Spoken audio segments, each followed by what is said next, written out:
Hey guys, Mike here, the Detroit Borg, with a look at the new Apple iPhone 5s. This is Apple's new top-end smartphone. This replaces the iPhone 5 and is joined by the plastic iPhone 5C just below it. So the 5s adds some important new features, including Touch ID, which reads your fingerprint and can be used to unlock the device or used as your password to get into the iTunes Store, and hopefully other things in the future. This also has a new A7 CPU, which is a 64-bit processor, which doubles the performance on both the graphics and the CPU side of performance. We also have two new cameras. We have a new front-facing camera, 1.3 megapixels, and we have a new 8 megapixel rear-firing camera, which gets a new f2.2 lens and a sensor with larger pixels. So those pixels are now 1.2 microns, which gives you better low-light performance. There's a lot of new features in terms of camera performance as well in software. It's got digital stabilization and that sort of thing. We're going to demonstrate that in this video. So this is available in 32 gig or 16, 32, and 64 gigs. So off contract, that's $649, $749, and $849. I do have the 32 gig version. This happens to be the AT&T or GSM version. Now the 5S is available in three colors: space gray, which replaces slate, which was kind of a blue darker color. We also have gold, and we have the existing silver and white version. So we have three colors to pick from. They're all the same price. Gold is the most popular right now, and I couldn't secure one like I wanted to. And this is not the official phone. This is just the rear shell of it. It gives you an idea of the coloring. And this is also the iPhone 5, but the coloring is the same. So it gives you an idea of the color differences, and we're going to take a look at that in this video. So let's go ahead and unbox this and take a look. So they did have to activate this in the store, so we couldn't leave the store without activating it, so it was open for me. So here is the iPhone 5S.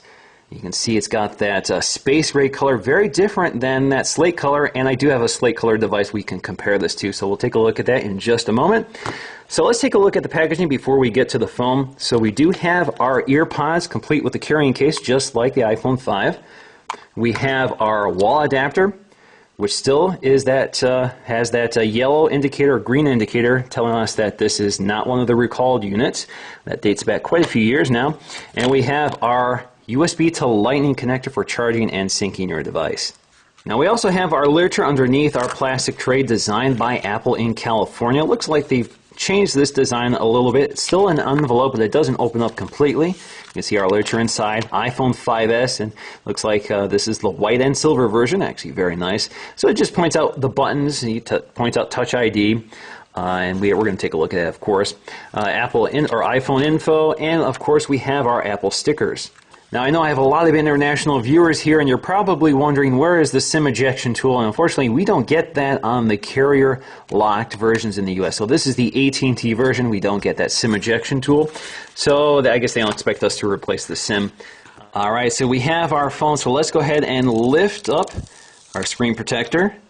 And we're going to lift up the other screen protector on the back. All right, so let's take a close look.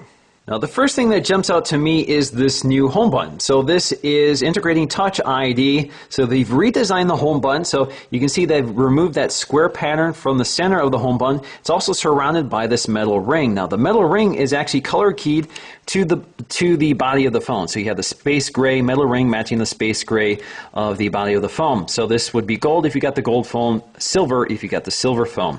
This has a sapphire crystal lens, so it kind of looks a little bit different or reflects the light a little differently than the rest of the phone, so it does stand out a little bit. It's not as integrated. So for example, if you look at something like the iPhone 5 here, you can see we have our home button here, which is that convex shape with that square icon in the center. This is just kind of more flat, and you got that metal ring around it. So it feels a little smaller just because it's kind of in the same overall footprint of the existing home button, but the button itself is slightly smaller for that ring. Now that ring is there to allow the phone to determine if you're touching it to activate the Touch ID feature. Now the design is pretty much carried over from the iPhone 5, so you still have that beautiful, thin, lightweight aluminum unibody construction with the glass trim pieces at the top and bottom, which are color matched to the glass on the front. So on the side, you can see we have our mirrored chamfered edges, one of my favorite details here. You can see just how precisely this device is designed and assembled. Everything fits absolutely perfectly. There are no gaps. You can see that mirrored chamfered edge. On the bottom, you see we have our lightning connector with that chrome or metal trim piece around it. We have this is our mouthpiece or microphone. We have our headphone jack. We have our speaker.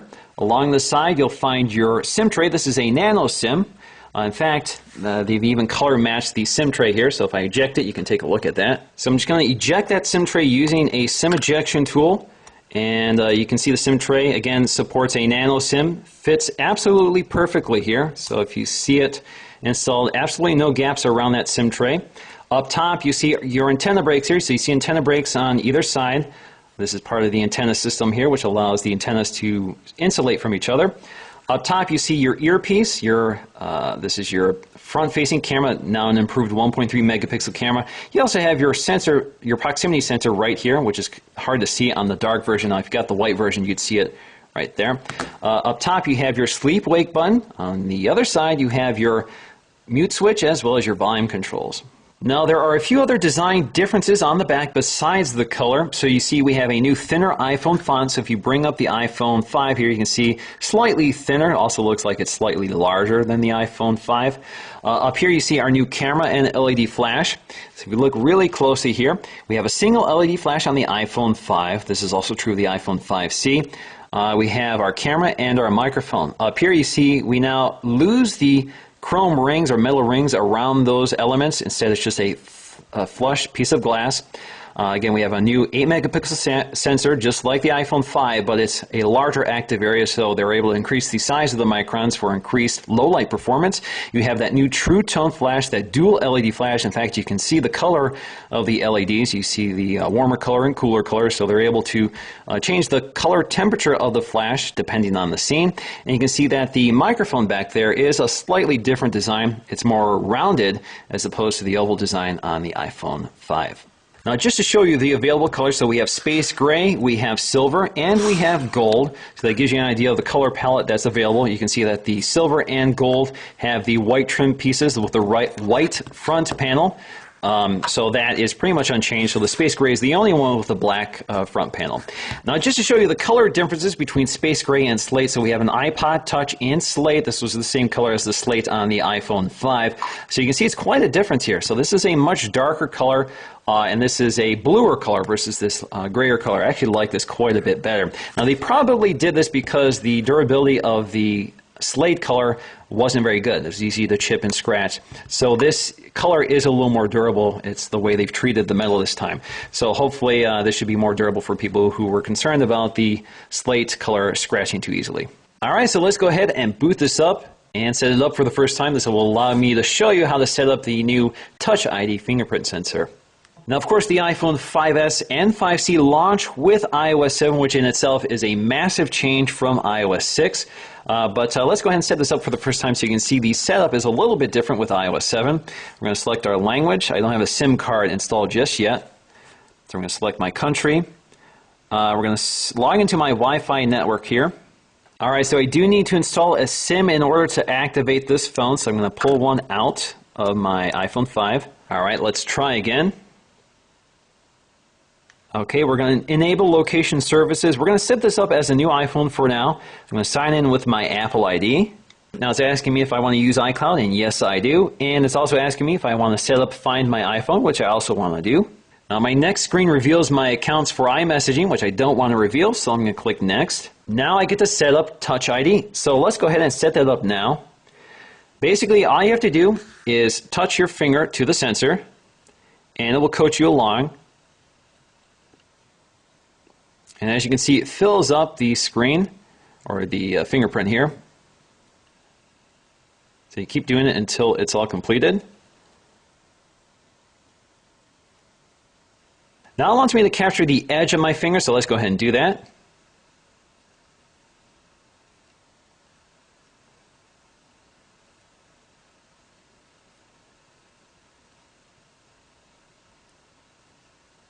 All right, so I think I'm all set. Now, I do need to set a passcode, so if the Touch ID sensor fails to register your fingerprint, you do have a backup solution. So I do want to use Siri, and I'm going to automatically send diagnostic information, and we're going to get started. All right, so let me show you how Touch ID works. So instead of seeing my passcode up here, all I have to do is tap and hold my thumb to the home button, and it unlocks it for me. It works pretty well. Now, if I try this with a finger that has not been registered, like my other thumb here, it will not work. It says try again, and it takes me to my passcode if the third try fails. Now you can add up to 5 fingerprints here. So if you go to General, go to Fingerprints, Passcode and Fingerprints, enter in your passcode. You can see if we go to fingerprints here, we have the option to edit the fingerprints or add additional fingerprints. So if you go to edit here, you can even name them. So if you tap on them, you can name this right thumb or whatever. So let me go ahead and name this right thumb. All right, so I'm done. So I'm going to go ahead and add a fingerprint, and I want to do my left thumb.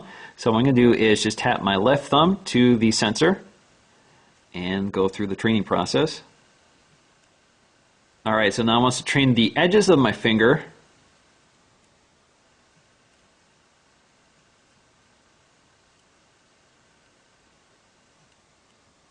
So in theory, I could also add other people to this profile. So if other people want to use this device, I can program one of their fingers. Now I can also enable this feature for iTunes. So iTunes and app purchases will now be able to use your fingerprint in order to authorize this. So instead of having to enter your password, all you have to do is use the fingerprint sensor. So this means if I go to the App Store and purchase an app I haven't purchased before, so let's go ahead and install that. It now allows me to either enter my passcode or use the fingerprint sensor. So I'm just going to use my finger here. I'm going to have to do it again. There we go. So that was successful. Sometimes it works, sometimes it doesn't. It's not completely bulletproof. Now a big part of the 5S story is the new camera and the LED flash, as well as the new camera app, which combined with the A7 processor gives us a few features which are exclusive to the 5S, at least right now. So if we launch the camera app, this is the new iOS 7 camera interface, and basically all you have to do to change your mode is swipe between them. So we have photo, square, panorama. Now the panorama mode or panorama feature has been improved, so we do get better exposure compensation across the entire panorama. We have our photo mode, which also has a few features here. We have video, which is again records at 1080p at 30 frames per second, and we have slow motion mode. Now slow motion mode basically records a video at 720p resolution at 120 frames per second. Now when you're in slow-mo mode, I'm not sure you can pick this up on this camera here, but you can see just how smooth and quick it is. It definitely stands out as something very different than when you're in standard video mode. Now what happens when you record in 720p or a slow-mo mode, 120 frames per second? It basically records a standard clip. So we're recording a clip right now, moving it around. Click stop. Now if you want to enable the slow motion feature, you basically go to your gallery up here and you get your trim head or playhead up here. This is basically a quick little editor, and you see between these two lines you have the slow motion part of that segment. Now you can adjust this to anything you want. You can tap on the video to activate it here. So for example, if I adjust this playhead and I click play, and when it gets to that part of the scene, it goes into slow motion mode. Now I do have another segment here that is that's better at illustrating this. If I go to my dogs here playing in the yard, you'll see at the point it hits slow motion mode, it slows down. Now, if I go to that editor, you can see I can adjust where that slow motion segment is, and I can also adjust the length of the clip here. So I can trim the entire clip right from the gallery. Trim it, and if I go to trim, save as a new clip, it will go to my gallery. And now I have a new video with that slow motion feature built in. So as you can see, it also alters the audio, so the audio slows down as well as the clip. It works pretty well. It's very smooth. It's definitely a nice new feature.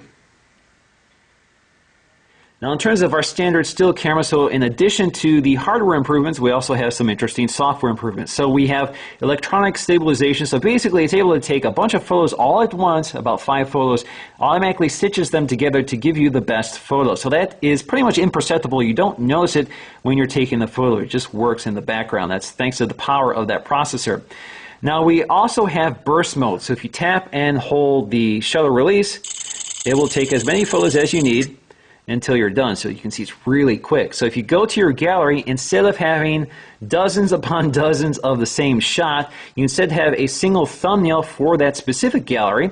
So you can see burst mode, 22 photos were taken.